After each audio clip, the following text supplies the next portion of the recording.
This conference will now be recorded.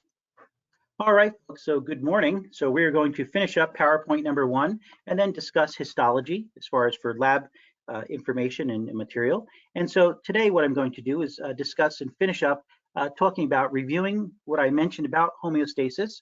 And then we'll finish up this chapter and then move on into the study of tissues and how you can identify the different types of tissues in the lab and images online.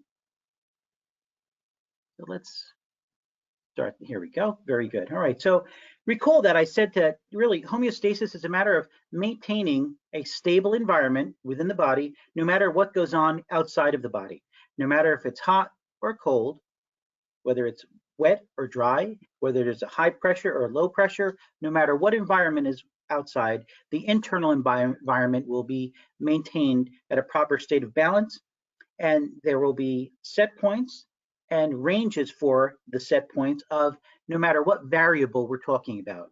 Right? Body temperature is one, but there's also many other variables, and just give you a few. So how about sodium ion concentration, potassium ion concentration, calcium ion concentration? These are all very important and integral for the function of the nervous system as well as the muscular systems.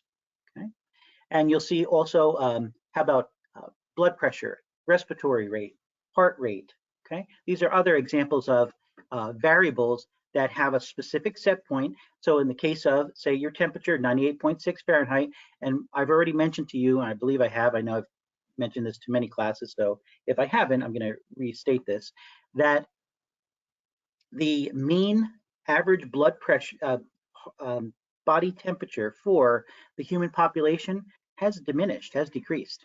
So back in the late 1800s, 1860s or so, a book was published, and the doctor had stated that, hey, 98.6 Fahrenheit is what they've registered as an average temperature, but really know that it's more like in the 97s, up 97.5 and above or so, really would be considered more normal. And if you've gone any place and had your temperature read, it's primarily probably in the 97 point whatever range in set point, and regarding instead of 98.6 per se. Now I want you to, knowing the body temperature and knowing the set point that we're going to just keep that 98.6 right now Fahrenheit, knowing the set point and knowing that a little couple points above, a couple points below would be within this normal range. Okay, temperature is just easy because it's easy to wrap your head around the number. Knowing that negative feedback will always bring the temperature back to the set point or within the normal range. Okay, so if the temperature goes up a little high or it goes up a little low outside of normal range, negative feedback, that the homeostatic mechanism will bring it back to, right? We'll bring it back to close to the set point, the normal range. Question? Question? Any question? Okay, so that's important. So positive feedback, if there would be a positive feedback mechanism, it would actually allow for the temperature to keep on going further away from the set point, whether that's higher or lower. Okay, so positive feedback is not positive, it's not healthy for the human body. The only two mechanisms that positive feedback we can say would be health would be the cessation of bleeding, stopping a blood vessel that's been damaged and we're leaking blood, right? That's no good. Positive feedback would cause platelets and other chemicals and cells to come to that area and to continually come and increase in number in order to block and seal the damaged blood vessel. That's an example of healthy positive feedback. The birth of a child, uterine contractions get stronger and they get closer together as far as the time period between contractions as a woman is ready to deliver the child. This is as a result of a positive feedback mechanism that takes place in order to do that, right? So those are the two healthy mechanisms of positive feedback. But really, negative feedback is what the body uses in order to maintain homeostasis through different processes, different metabolic activity, right? Here's another one, blood glucose levels. And notice that glucose levels, look at what it says on the very bottom. This is what you need to know.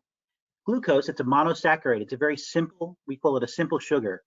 The cells of the body can access and use glucose. Glycogen see this term right here, glycogen, that is a polysaccharide. So glucose is stored in the body, in the liver and the skeletal muscle as glycogen, right? We store it as that, but the body can't really use glycogen. It has to break it down, and that's a catabolic activity, breaking it down so that it can, and by using glucagon to do that, to turn it into glucose, which will then enter into the blood, and the blood cells, the body cells can use the glucose for metabolic processes. Simple as that at this point in time. All right, so blood glucose levels are maintained via negative feedback. Body temperature. So if your temperature is too high, the hypothalamus, which is anterior to the thalamus, and it would be, show you an image. I want to show you where this hypothalamus is located.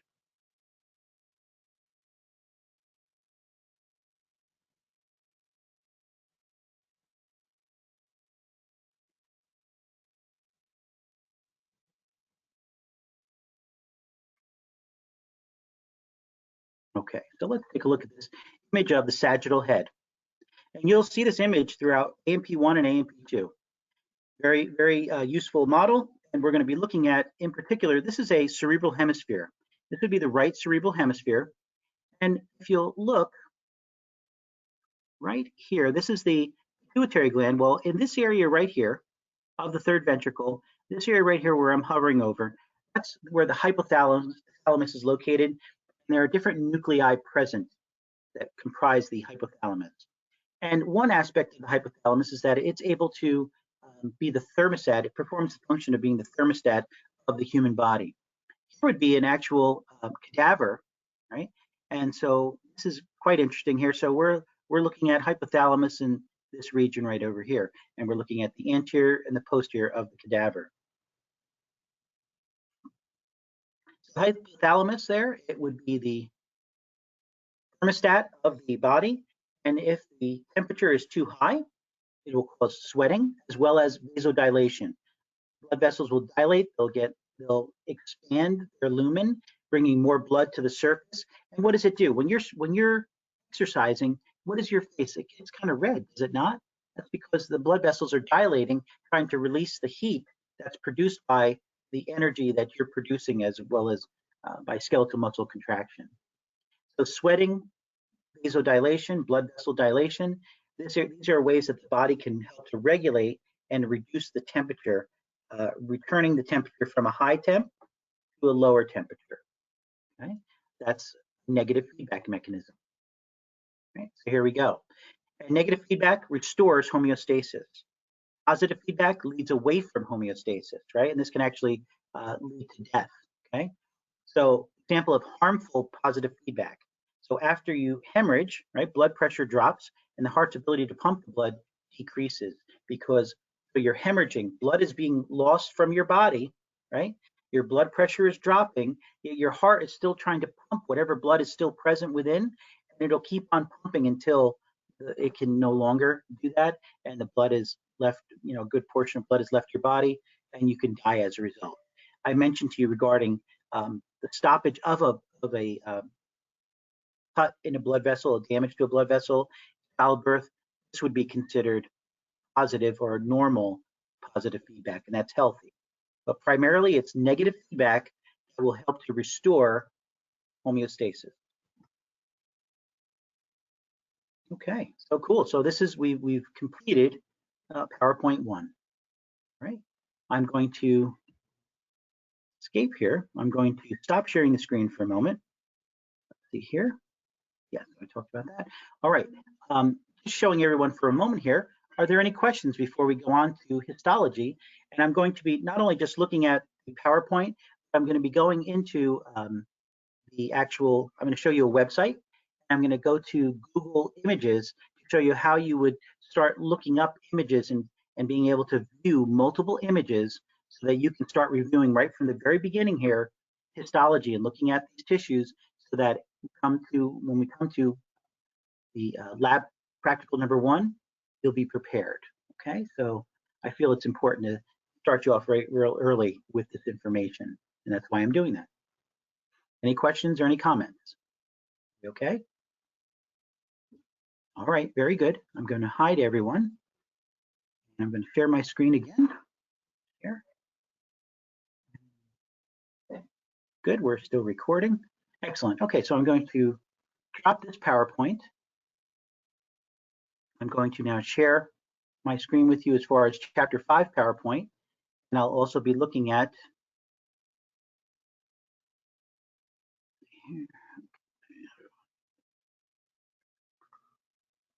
there we go. Okay, want to just get to a Google page here. So let's go into Chapter 5, and so we're still looking at tissues.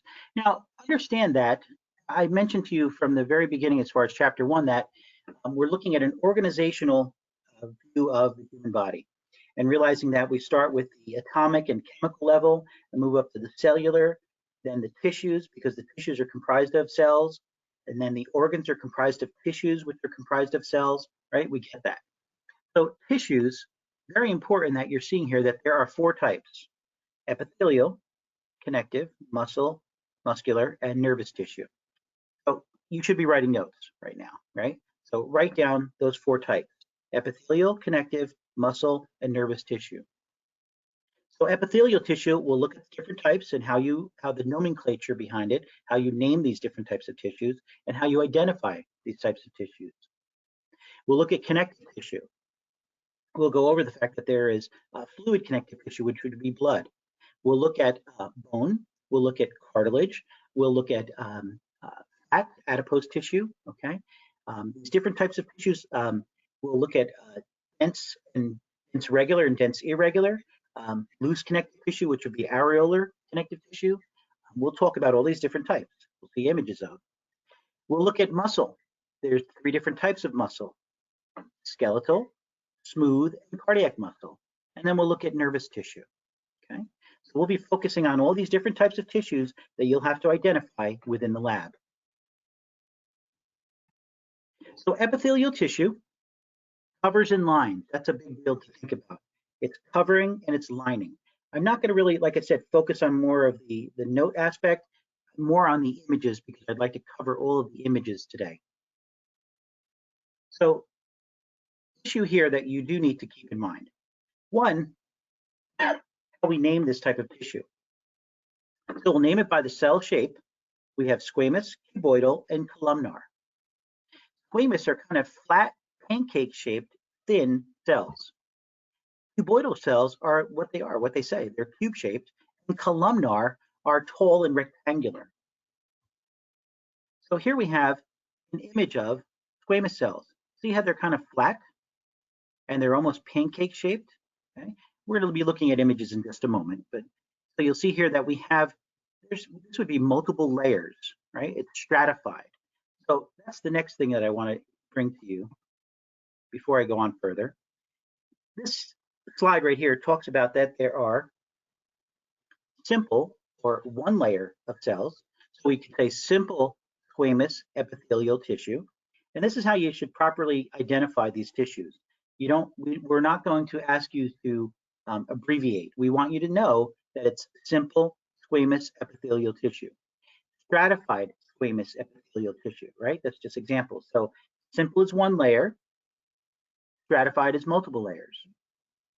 Pseudostratified looks like it's multiple layers, but it's not, okay? So there's still connection to the bottom layer, the basement layer. And then there's transitional, okay? So transitional, there are multiple layers, but at the top, at the very top of this type of tissue, and I'm going to talk about this in a moment, these two terms, you'll see that there is a different shaped cell than there would be for most stratified type cells, okay? See here.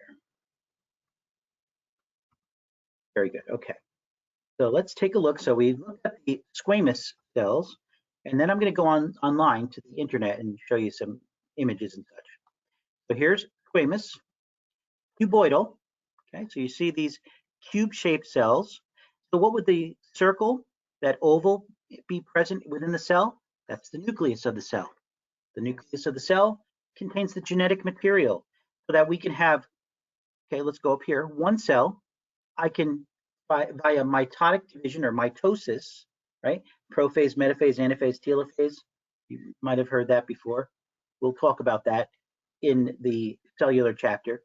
So as far as that nuclear material present within the nucleus of the cell, this genetic material, this will help to take one parent cell and through mitosis create two identical daughter cells. Okay, so very important. So this is a cuboidal cell. Here's a column-shaped cell or a columnar cell. You see how these are tall, long, rectangular, and you see how each of these oval-shaped dark structures, these are the nuclei of the cell. You see them right here? The nuclei of the cell. Now, something that I'll show you when I get to the Google presentation in a few minutes would be that there are either structures called cilia, kind of like hair type portions of the cell, and they are what's called the apical surface. I need you to write this down, and I'm going to create just a blank slide here. And so you need to know these terms. Apical,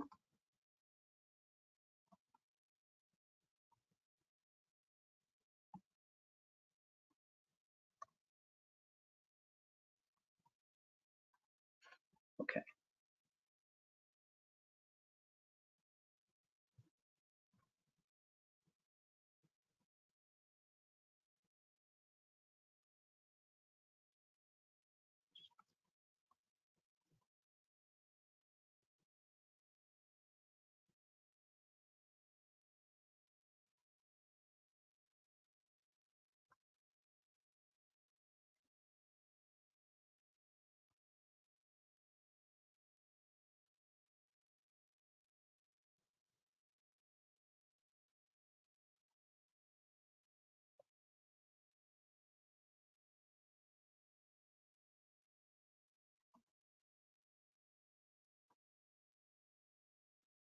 Okay, so these are two important terms that you need to know. Please write these down in your notes. So we have the apical surface, we have the basal surface. So this is the top area of the cell. It's exposed to the lumen of a tube, a blood vessel, right? Or any type of vessels that we have in the body, or an organ. So think of the stomach as an inner area, right? The space where we have at the beginning of digestion of the proteins that we intake in our body, and it's a very acidic environment. This would be what these cells would be. The apical surface, the very top layer, the very top portion of the cell would be exposed to that area, called the apical surface. The basal surface, right? This is where the bottom layer, the basement membrane, which is a connective type of a membrane that holds that tissue to underlying tissues. Okay? Apical surface, basal surface. Give you a moment, just make sure that everybody gets that information down. I'm going to show you in a moment, and it'll be very easy to show you on the images that I just showed you a moment ago.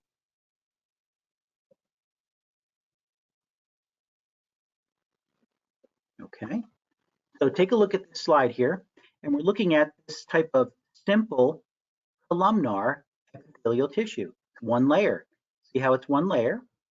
And look at this here, folks. See this white area? When you're looking at images of histology, tissue images, you're going to see that there will be this area, there'll be like a white area. That's the area where the lumen, the inner portion of this structure, whether it's an organ or whether it's a tube.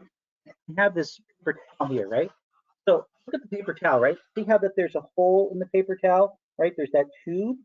Inside of that tube would be considered lumen, right? So imagine it's a blood vessel. Inside where the blood is in a blood vessel located, that's the lumen of the blood vessel. Or the inner portion of the stomach that I just mentioned to you earlier, that's the lumen of the stomach. So these, when it says here, here we go.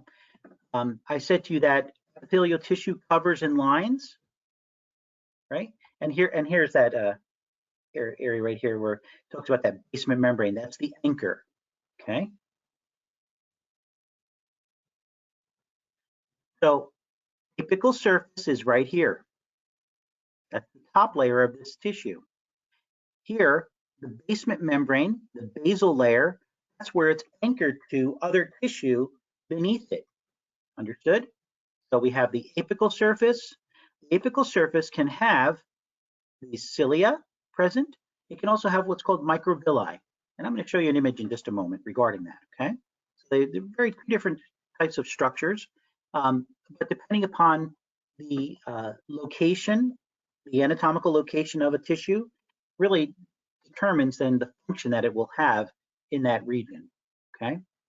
So when we think of, so we can think of the respiratory tract, we would have this type of either pseudostratified or simple columnar, right? We're going to have cilia present because the cilia will have mucus present on it, and the mucus will help to attach to any particulate matter that you're breathing into the respiratory system to prevent it from entering into your lungs, okay? So cilia is very important in that it has the mucus present and it can move that mucus containing particulate matter to your digestive tract and have you process it in the very acidic stomach, okay? So it doesn't enter into, again, the lungs, which can be a problem, all right? So that's cilia on the apical surface or the apical border of this type of tissue, okay? So let's take a look at, we're gonna look at squamous, cuboidal, and columnar right now on Google, okay? So let's take a look at that here. So this is what you would do when you're looking up this type of tissue. So you're gonna start off with simple, so here we go, and this is what I did the other day with the other class. Simple squamous epithelial tissue 400X, meaning that we're looking at 400 magnification. Now I want to show you as far as magnification is concerned. Here we go. And it's a nice little graphic as far as giving you an understanding of, here we go, right there. Okay, so in the lab, we have these lens objectives. Now let's look at this image for a moment here. These are the eyepiece or the oculars. These are the lens objectives. The eyepiece is what you're actually looking in, right? And this would be 10 times magnification of whatever you're looking at on the stage here of the microscope. The slide that you're looking at, 10 times magnification for the eyepiece. Now, the objectives, the lens objectives, can be different types of magnification. So let's go back to this image. And what you're seeing here is that we can have 4x, 10x, 40x, okay, 40x, or we can also have 100x, 100 magnification on these, just these lens objectives. We only use 100 magnification or 100x over here, the objectives, for microbiology. And we use oil immersion for that. We use an oil to actually view the very tiny microscopic bacteria that we're trying to study in microbiology. Here in A&P, we just go from 4x to 10x to 40x. Those are the only three objectives that we'll use. You always begin at 4x in order to get your slide into focus and what you're looking at into focus, and then you increase it from there to get to 40x, which will in turn become 400 magnification. I show this to you all so that you can see that 4x, you have the 4x magnification times the 10x from the eyepiece really results in not only just 10 times magnification, but 40 times magnification of that slide. 10x objective, its lens objective, plus the 10 times eyepiece would be what? 100 magnification, could you multiply them? And lastly, with the 40x lens objective and the 10x eyepiece, you have 400 times magnification. And so that's really important. And so that's what we're looking at as far as when we're looking at tissues, we will be identifying them in the lab and here online looking for images that would represent 400 magnification, 400 times magnification. Now, before I move on, does anybody have any questions regarding that? Because I'll try and remember to post that image also of how we determine that magnification. I'll put that in documents and resources. Okay. Does anybody have any questions regarding that? Okay, good. Most of you have had experience with microscopes, but I try to just make sure that I cover that just so that you have an understanding and that nobody's having an issue with that. Okay. So let's take a look at the images here. So I've posted here for the first Google search, and you all would need to do this also, please. Is that it says here, simple squamous epithelial tissue, or you could put simple squamous epithelium 400x. And this is just going to give us images that are at 400 magnification. Now, hit that there, but I'm also going to go, I want to show you one more thing before we move on. This is a website that I believe that I mentioned to you all, but I want to show it to you and remind you of it again. It's called Histology World. Histology-world.com. This website is excellent, and you can click over here on different games and different ways of studying this information. Okay, so this will be helpful for this AMP1 as well as AMP2. Okay, so histology-world, very good website.com. Okay, all right, so let's again go back to the images here. And we're going to see that. So we're looking at simple squamous. Now I can look at simple squamous here in this image. And what am I seeing in this image? Let's look at this one. Maybe it's a little bit easier to see. Yeah. And I'll show you. What I would do also is I would try and focus on, yeah, this one does have, and then I'll go back to the other one. See how these little arrows are pointing to? They're pointing to this border. It's a very thin line almost with nuclei. See the arrows here, here, and here. Now it's a little hard to see, so I'm going to show you this image. Look where I'm pointing to the border. This is simple squamous epithelial tissue. It's that border right there. It's just one layer. It's a thin layer, okay? Look at this one right here, okay? See how it's showing you here? That would be simple squamous epithelial tissue. Do you see now why I try and show you right from the very beginning so that you have opportunity to review this quite a few times? Because it's not so easy to see, to be honest. Okay, but that's the simple layer present within all this tissue. Now, of note here, what you're looking at surrounding would be, look at these cells right here. This would be cuboidal tissue. So that's simple squamous. Let me show you simple squamous in the lungs. Now, this is also considered, and we have these slides present, so this is just, there you're looking at, here would be simple squamous. They line the areas of the lung called the alveoli. The alveoli allow for gas exchange to take place. When we take in oxygen and relieve CO2, right? These alveoli, these spaces in here, there's like little bubbles of tissue. They are surrounded by blood vessels, and the blood vessels will then receive the oxygen and release the CO2 so that we can exhale it out of the body. But let me just show you here again. So here we go. This is very easy to see that this is simple squamous. Okay, simple squamous. All right, simple squamous. It's just it's a thin layer, okay, a thin layer. That's simple squamous. Now, let's go back to, again, simple squamous. Okay? Now you're seeing, here's this adjacent one, so this is their simple squamous, and for this one, it's this one's simple squamous. Do you see? So even though it looks like there's multiple layers, it's not, okay?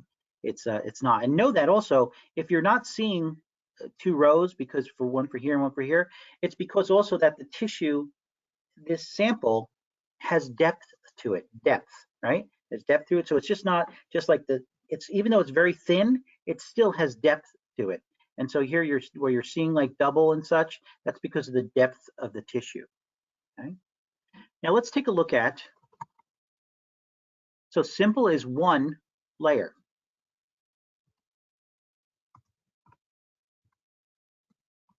Dr. Perone?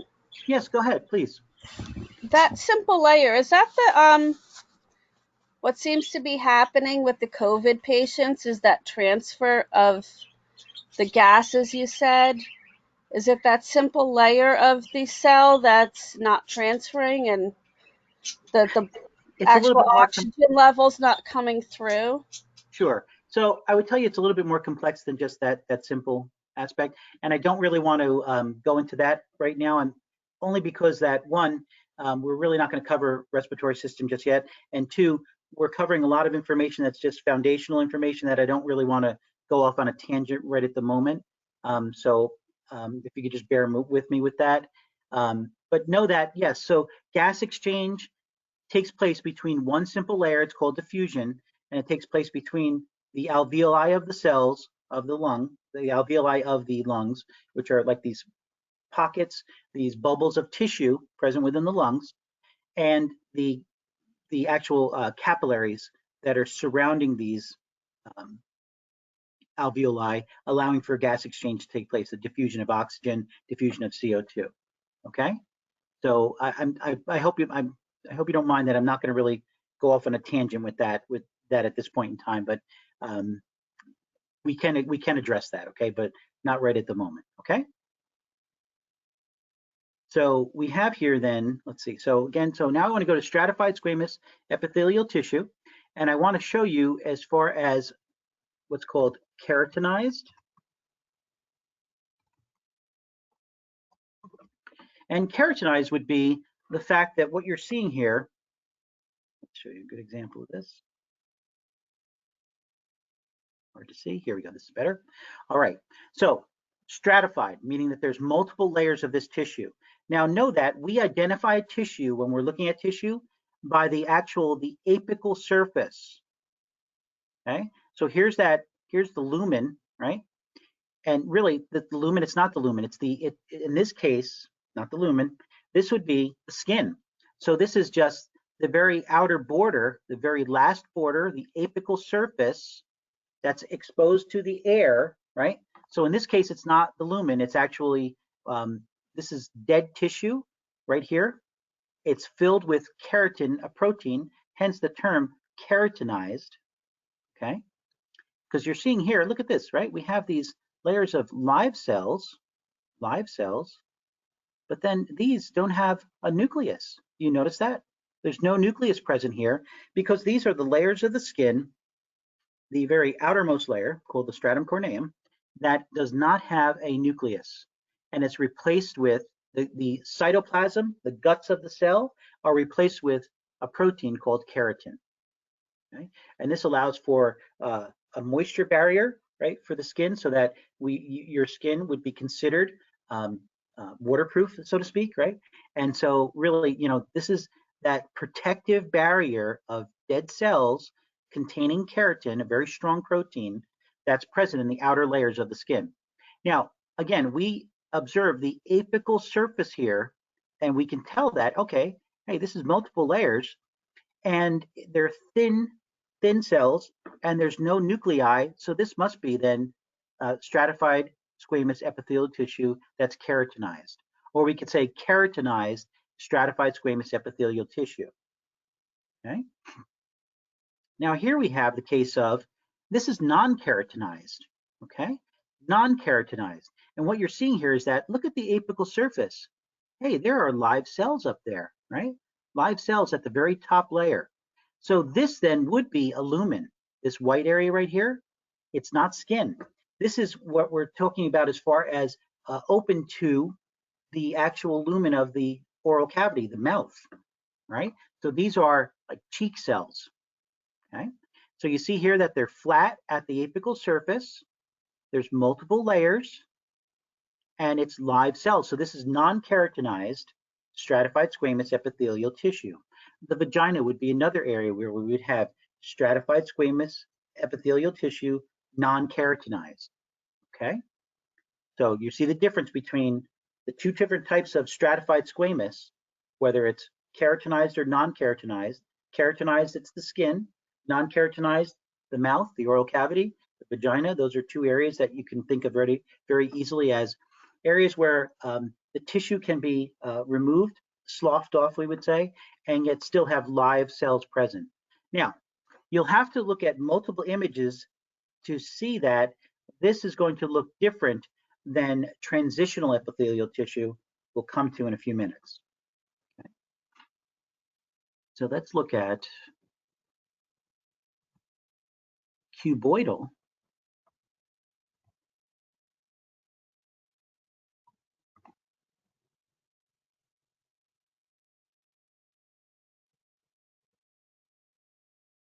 Okay, so cuboidal epithelial tissue. So cuboidal, now this is very interesting, and here this is one that we have in the lab. As far as you're looking at this and going, oh no, this is a little bit scary, because it looks like, wow, well, there are multiple layers here. They're not.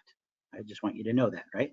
So what goes on is that these are multiple tubules that we're seeing a cross section of and present within the kidneys that we're actually seeing. See these little white areas? That would be the lumen of this tube. So there are many, many tubes present here, okay? And what you're seeing is that, look at this here, these are all cuboidal cells. Do you notice that there? Some are better examples than others, but they're cube-shaped cells, okay? And so that's really important that you see that. Here's another one that you can look at. And here's the lumen, see the LU, the lumen, right? And you're seeing here that these are one layer of cube-shaped cells. So these are cuboidal epithelial tissue. Okay? Now let's look at columnar.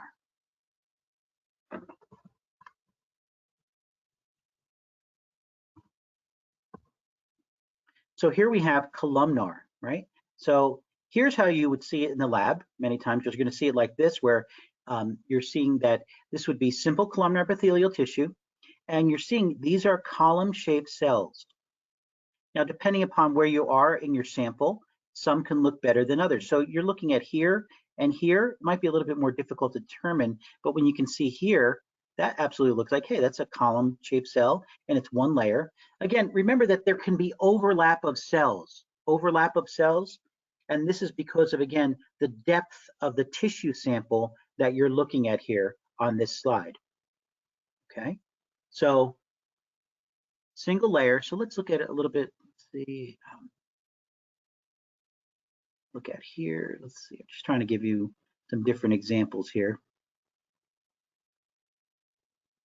This is an image, and again, too, this when you're looking at this here, folks, it's simple columnar. It looks like there could be multiple layers. It's not the best presentation, but I wanted to show you that this can also be present in simple columnar as well as pseudo-stratified columnar tissue. And you're seeing these white globs right here. These are called goblet cells. These goblet cells will produce mucus. Goblet cells will produce mucus. See right here also, see these goblet cells? Okay. They're producing mucus, and this mucus will aid in the digestive function as well as the respiratory system function. Okay. Here's another example. Simple columnar, right? And what's interesting to see here is that with this simple columnar, look at the apical surface, that's the top layer, right? Top portion of this cell and of this tissue, bottom layer, basal layer, apical layer. And you're seeing here that the nuclei are more inferior at the basal layer, at the bottom layer, right? The nuclei are here, and that you have cytoplasm. The cytoplasm of the cell is located more at the apical surface. That's going to be important when you're looking at simple columnar, as well as when you're looking at pseudostratified.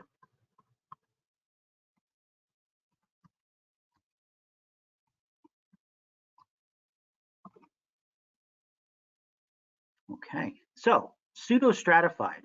Now, this is going to look a little different and a little weird, and I don't want you to be, again, looking at it and going, yikes, this is crazy. But look at this here. And what you're seeing is that here would be a lumen, okay? Maybe like in the respiratory tract, okay? You're seeing here that this is the apical surface, and there are cilia present. I'm going to take a moment and just after I show you the slide and show you the difference between cilia and microvilli. cilia. So here we have this tissue, and it really does look like it's multiple layers, right? I understand that. Take a look at this image also. See, doesn't it look like it's multiple layers? It really does, but it's pseudo-stratified. And here's how I can tell you it is. Because look at the apical surface right here, right? And it has the cilia present right here. And you see that the cytoplasm is really close to that apical surface, like the columnar cells, okay? So this is an example of pseudostratified. It's showing you that there are the layers are really, it's not layers. It's what you're seeing is that there are depth to the tissue, and you're just seeing that all of these cells are they're just one cell, okay? And it's just pseudostratified. There's this, and you're gonna have to look at multiple examples of this to see this. Here's another. This is an example. Here would be an example. I'm trying to show you the better examples here. Here we go. Also, you're seeing an example, right? And so you're seeing here that the cilia is present. Many times there's cilia present, and you see again the cytoplasm is located very close to the apical surface. Now, this is a little bit different, and really in the lab, as far as I never show stratified columnar, and I don't know that you'd have to ask Dr. Massimo, but I don't show stratified columnar only because it's not really that the presentation in the human body, very few areas are located with stratified columnar. So I don't also like to confuse you with the pseudostratified and the columnar epithelial tissue, okay?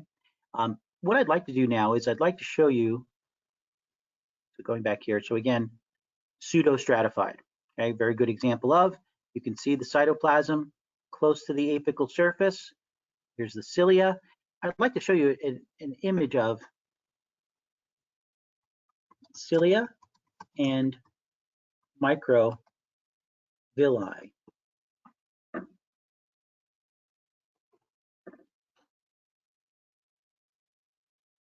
Let's see here. So this will be a good example to show you. This is a good image. And what you're seeing here is that we have columnar epithelial tissue, okay? Columnar epithelial tissue, right? They're column shaped. Here's the nuclei of each of these cells. There are 3 cells represented here. So these 2 cells have what's called microvilli. I almost attribute it to like looking at like a crew cut haircut, okay? They're very short. There's no movement that takes place with these microvilli. They don't move, but they increase the surface area of a cell. So instead of this cell having just a flat top and just having that certain surface area, by having all these little microvilli, you've exponentially increased the surface area of this cell for absorption. So think in terms of the digestive tract for these microvilli, okay? Now cilia, you'll see that they're longer and they can really look like they're like hairs, okay? I'm gonna show you an image in just a moment here that, look at this here. So you see they look almost like hairs, whereas the microvilli, they're even. The cilia can have different lengths to them and such, they can, and they will be covered in mucus and really move particulate matter that's stuck to the mucus to the digestive system, okay? Here's something interesting that you may not have heard of. So when a person who smokes, right, on a daily basis, when they smoke, they get up in the morning, what are they doing when they get up? They're coughing, right? They're coughing. And why are they coughing? Well, they're coughing because pretty much they've anesthetized their cilia in their respiratory tract during the day by smoking, right? And as they're sleeping, they've not been smoking while they're sleeping. And as such, the cilia kind of quote unquote wake up and they're doing their function and they're trying to move all that particulate matter that you've taken in by smoking, the person that's smoking.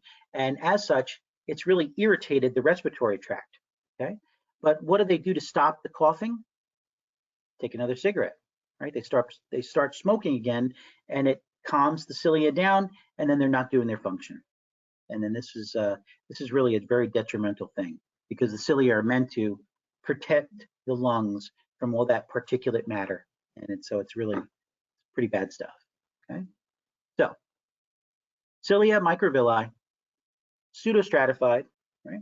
And now let's look at what's called transitional epithelial tissue.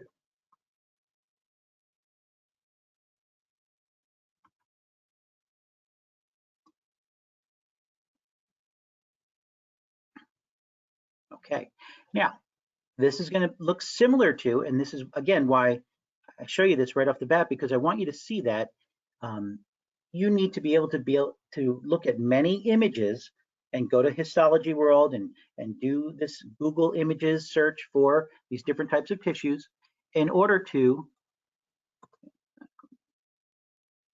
be able to see many examples of, and so that you're not having a problem identifying these tissues.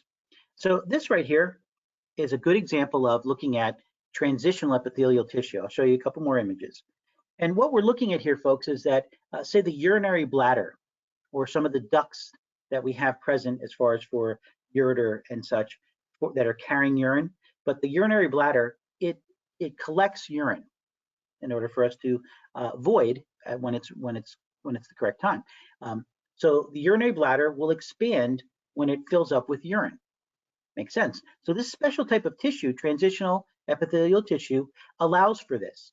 So transitional epithelial tissue has multiple layers, but at the apical surface, do you see here, this is the lumen? You see the white? This is the lumen. How about at the apical surface, we're looking at oval-shaped cells. It's very different than when we looked at the stratified squamous epithelial tissue. Okay, very different. Whether it was keratinized or non-keratinized, it didn't have this bubble shape appearance. That's what I think. I think of a bubble-shaped appearance, balloon shapes at the apical surface of transitional epithelial tissue. Okay, see this? Bubble-shaped apical surface cells. Transitional epithelial tissue, think the urinary bladder. Okay, allowing for expansion. Okay, here's the lumen of the bladder. There we go right here. Okay, transitional epithelial tissue. So let's go back to the PowerPoint. So there we're looking at, and so I showed you, so let's look at this slide here. So we're looking at simple stratified, one layer, multiple layers. Pseudostratified appears to be multiple layers, but is not. And transitional, several layers of easily stretched cells, and they look like bubble or balloon-shaped cells at the apical surface. Okay. Here we have another example of pseudostratified. Look at the apical surface. There's cilia present, and here you see the cytoplasm of these cells present at the apical surface. Okay, so pseudostratified looks like it's multiple layers. It is not. Transitional. See again here. This here would be the lumen, and here we have these oval-shaped cells at the apical surface. Okay, transitional epithelial tissue. I talked about that. You can review that on your own again regarding keratinized and non-keratinized. Right to connective tissue. So we're going to look at these different types, and I'm going to show you Google images of areolar,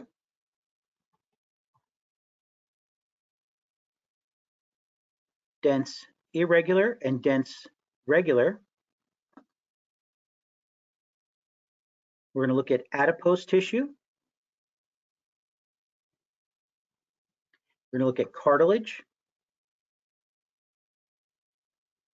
bone, and blood. Okay, so I'm going to go right to the Google search so that we can look at these images. Okay.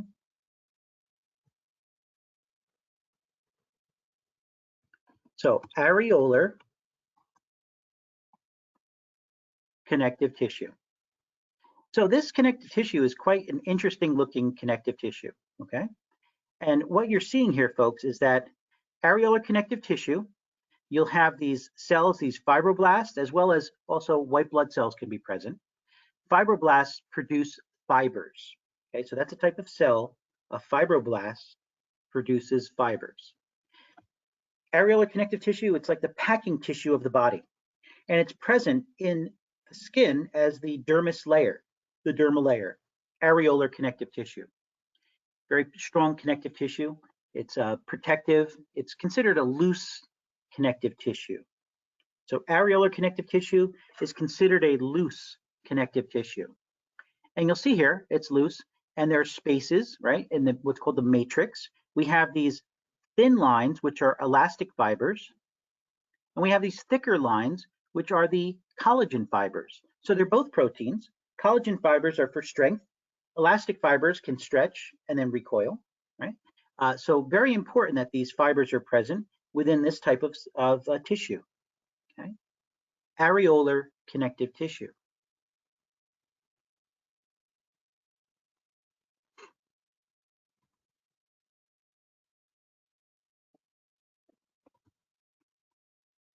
Okay, so dense regular connective tissue. Now, dense regular connective tissue, folks, I'll show you this one because I like the fact, and I'll show you this one too. All right, there we go. All right, so dense regular connective tissue would be, now write this down, ligaments and tendons. So a ligament connects bone to bone. A tendon connects the muscle, skeletal muscle, to bone. It anchors it, okay? And this type of tissue is made up of, see this pink right here, this kind of purple pink? That would be considered collagen fibers. And you see how they're kind of wavy? There's a waviness to them. That's dense regular connective tissue, okay? See this waviness, okay? But I like this image because I show this a lot as far as to really hit the point of that. It's definitely, this is a dense regular connective tissue. See the waves there, right? Very important. Now, Did you say the ligaments connects the skin to the bone? no. Ligaments connect bone to bone. So in other words, for a joint, at joint areas, it's connecting the bone to itself, to other bone. It's helping to secure bone to bone. Okay. Now the joint is, there's going to be, it was. What does that mean, Will? Okay. So ligaments connect bone to bone. Muscle is connected to bone via, that's okay, Will. Muscle is connected to bone via tendons. Okay. So like at a joint, you'll have cartilage that protects the bone from rubbing on bone. Bone will rub on bone, right? But there's cartilage that protects the ends of the bone, so you're not having the bone rub on. Now, if a patient has arthritis or some type of arthritis, that there's wearing away of the cartilage, which can occur, that's a tough thing, and it can be very painful. But in a normal, regular situation, normal presentation of a joint, there's cartilage at the bones, and then there's ligaments that will help to keep the bones, that joint secure and connect the bone to the bone. Okay. Dense irregular connective tissue, it really is what it says. Folks, look at this here. See how that pattern is, it's really, that's an irregular pattern, is it not? That's not that nice wavy one layer of collagen fiber on the other. This is all collagen fibers in different directions. All right. And what can happen is that these dense irregular connective tissue in different directions is really for the dermal layer of the skin, the deeper layer of the skin, and it really allows for then the skin to be anchored to the tissues below, so that your skin is, there's some movement in different directions, and that movement that's allowed of your skin is because these fibers, these collagen fibers, they've been cut, so you're seeing them all going in different directions. Okay, so it's an irregular pattern, dense irregular connective tissue, the dermis of your skin. Okay, these are all collagen fibers, going in different directions. Okay, so hence the presentation is dense irregular connective tissue. So we have dense regular, dense irregular, areolar. Let's look at adipose tissue. That kind of looks like soap bubbles.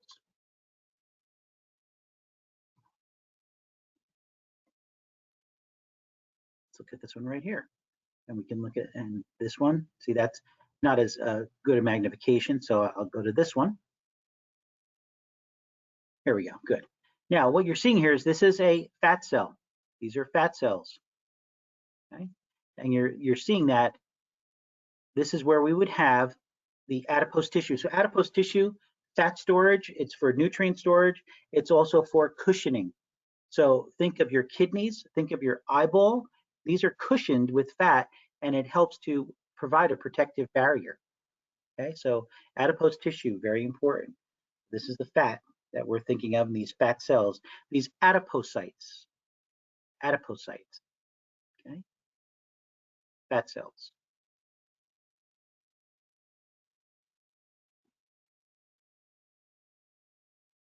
I'm going to come back here for a moment. I want to look at cartilage. So when we're looking at this slide, this is slide 30. So cartilage, there are 3 types of cartilage, okay? Hyaline, fibro, and elastic cartilage, okay? Now, they are avascular, so no blood vessels going to cartilage, right? There's no blood vessels present within cartilage, let's put it that way. No blood vessels present within cartilage or epithelial tissue. So epithelial tissue, cartilage are avascular. You need to know that, okay? So epithelial tissue and cartilage are avascular. So hyaline cartilage, this is primarily present throughout the whole body, except for a few areas. And so you'll need to know that fibrocartilage and elastic cartilage, what location those cartilages are located, where they're located. And so everything else would be then, that's left over, would be hyaline cartilage. So write this down, please. Or actually I can, I'm gonna do another slide here, and I'm gonna put notes down that you need to copy, please. Oh, no, escape. I need to be in this mode first, okay. So, fibrocartilage.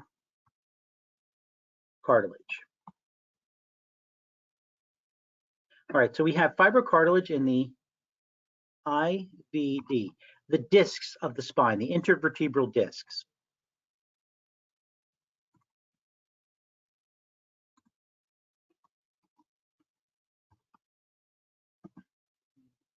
Uterus considered.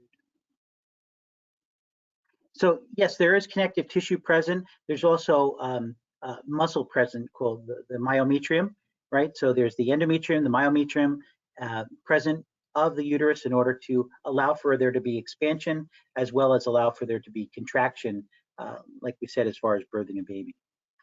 So intervertebral discs, we would have fibrocartilage. We would have fibrocartilage at the pubic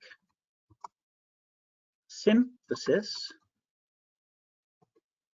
the TMJ, your temporomandibular joint, right, your jaw, TMJ, as well as the meniscus of the knee. So the lateral and medial meniscus of the knee, fibrocartilage. So please write that down for those locations. Elastic cartilage.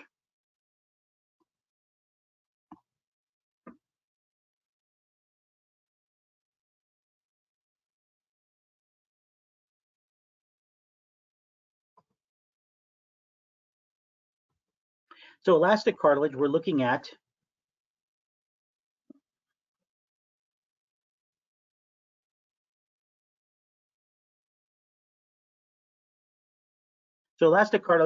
at the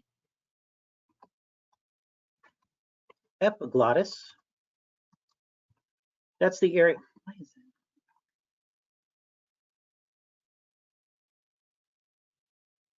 There we go. The epiglottis, the eustachian tube,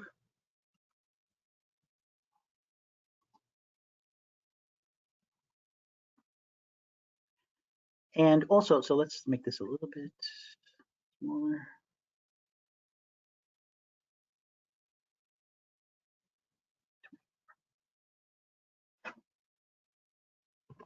The external ear. So the external ear, elastic cartilage. The epiglottis, the eustachian tube, and I'm missing something. I'm sorry, I'm blanking on the other area there. It's all E's that we're looking at for the elastic cartilage, okay? So just know that elastic cartilage, epiglottis, eustachian tube, this is the tube that equalizes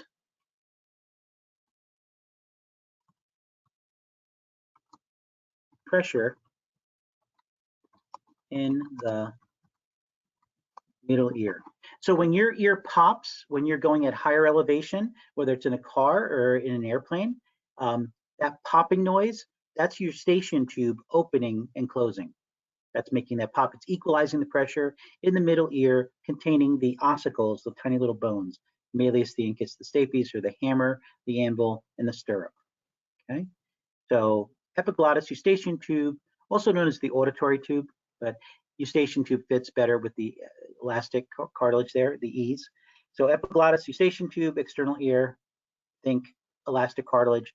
Fibrocartilage, think the intervertebral discs, the pubic symphysis, the TMJ, your jaw, and the meniscus, or the menisci of the knee. Okay. All right. Does anybody have any questions regarding the cartilage there? Because we'd like to take a look at that. And we're not going to get into, I'm not going to be able, next class, I'll just give you the remaining muscle and nervous tissue, but I'd like to be able to show you examples of these 3 different types of cartilage.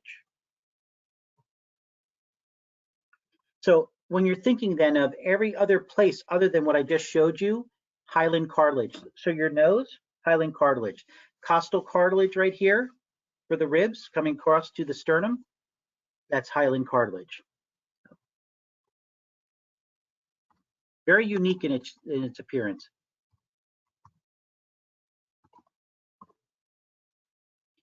So here's one of the better images that you can think of. When you're looking in the lab, you'll see something like this. You'll see something like this, but this one is a really good one. This also could be present, right? But this is one of the better ones as far as you're seeing that there's these cartilage cells, these chondrocytes that are located in an osteon, not an osteon, a lacuna. A lacuna, right? The chondrocytes are located in a lacuna, a space, right? In the midst of this area of this matrix of the hyaline cartilage. It's kind of glassy, clear looking. It's just very unique in its appearance, okay? Hyaline cartilage. Now let's take a look at elastic cartilage and fibro, and you'll see that there is absolutely a difference in the appearance. So the elastic cartilage is very easy to locate. Now look at this, right? This is cool. So you see, this is elastic cartilage. It's got all these black elastic. Remember we looked at areolar connective tissue and you saw those black fibers? Here are those black elastic fibers, okay? How about this image? This would be elastic cartilage. See the black fibers? Black fibers, you see that these chondrocytes are in the lacunae, the spaces. That would be elastic cartilage. Again here, elastic cartilage. Black lines, that represents the elastic fibers of this type of cartilage, okay? Elastic cartilage right here. Now, fibrocartilage.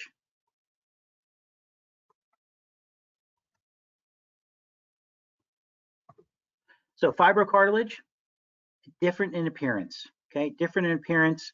I'm going to show you, this is something that you would see in the lab. It's going to look kind of like, really like this, folks, fibrocartilage. Fibrocartilage, it's kind of, they use a different stain for it many times, and it just looks different than the presentation of the other cartilage because hyaline fibrocartilage is a very tough, durable cartilage. You see here, intervertebral disc, pubic symphysis, the disc of the knee joint, the actual menisci of the knee, fibrocartilage. Very tough, durable cartilage. Okay. Yeah, they're showing you the same type. Here's a bigger image of. And you're seeing that these chondrocytes, the cartilage cells in the lacunae, these openings, these little spaces, right, contain those chondrocytes, those cartilage cells. Let me see in our PowerPoint here as far as.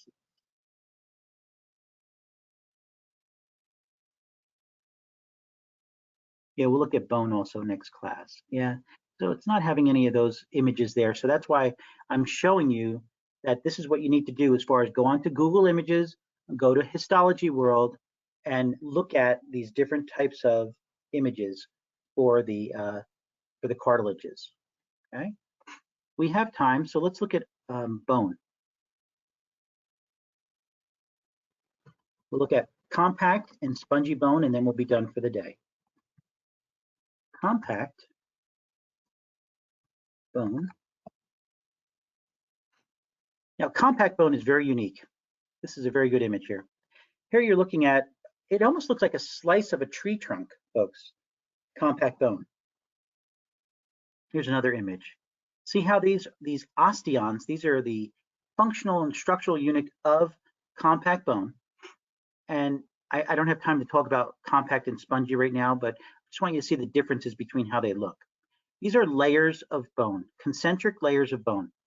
And then you have bone cells, these osteocytes, the black dots, present within this hard bone. And then there's a space right here. And this is where we actually allow for blood vessels, lymphatic and nerve vessels are present within those spaces right here. So when bone breaks, when bone fractures, it bleeds. Okay? So this is compact bone. And I want to show you, it's known as spongy bone or cancellous bone.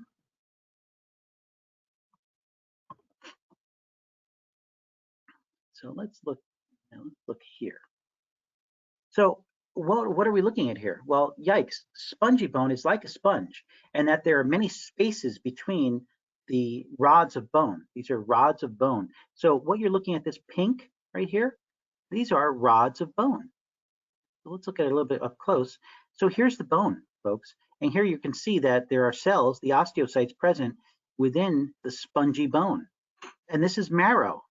So marrow, in particular red marrow, is producing blood cells, right? So very important. So the marrow that's present within bone, right? Whether it's the rod of bone, and we have like the shaft of a bone, and there's yellow marrow, which is adipose tissue, or red marrow at the ends of bone, which would be producing bone cells. Here we have this marrow, and here's the bone. There are different rods of bone present within spongy bone because it's like a sponge. So here's the bone, and here's the holes. And the openings, these holes within the bone, contain marrow. Okay. Look at another image here. Yeah, so let's, yeah. So here you're looking at the spongy bone, the rod of bone, and there's osteocytes present in the lacunae. And then here you have marrow present in the spaces. Here's more bone. Again, spongy bone. So spongy and compact bone. So you should be able to review that and go over that.